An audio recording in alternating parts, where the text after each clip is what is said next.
ইন্ডিয়াতে আজকে আগরতলাতে বাংলাদেশের কনসুলেটে এক্সট্রিমিস্ট কিছু ইন্ডিয়ান মানুষেরা আক্রমণ করেছে এবং বাংলাদেশের ফ্ল্যাগ পুড়িয়ে ফেলেছে।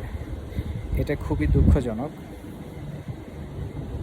একটি রিকোয়েস্ট করতে চাই, সেটা হলো যে আমাদের দেশের মানুষের উচিত হবে না এরকম কাজ করা।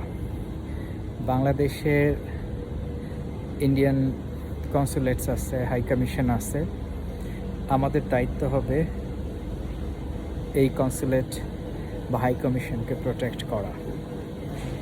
এটা হতে পারে একটা ট্রাপ, যে এরকম একটা ঘটনা তারা ইন্ডিয়াতে ঘটাবে, এটাকে ফলো করবে, বাংলাদেশের মানুষও এরকম ইন্ডিয়ান কনসুলেট বা হাই কমিশনের উপরে ঝাঁপিয়ে পড়বে, ভাঙচুর করবে, তাদের ফ্ল্যাগ পুড়াবে না। এটা খুবই জঘন্য কাজ।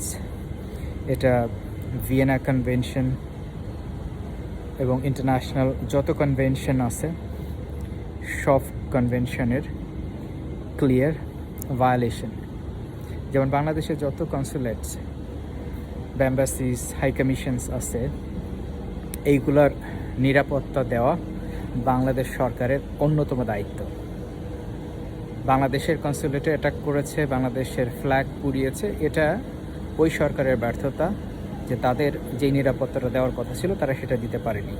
অতএব ভুলেও বাংলাদেশের মানুষের উচিত হবে না যে ইন্ডিয়ান হাই কমিশন বা ইন্ডিয়ান কোনো প্রতিষ্ঠানে কোনো রকম কোনো আক্রমণ করা বা কোনো রকম ক্ষতি করা। এইটা বাংলাদেশের মানুষের উচিত না, আর এটা কোনোভাবেই উচিত না যে বাংলাদেশের মানুষ প্রতিশোধ নেবে। এটা খুবই খারাপ কাজ, এটা থেকে বিরত থাকতে হবে।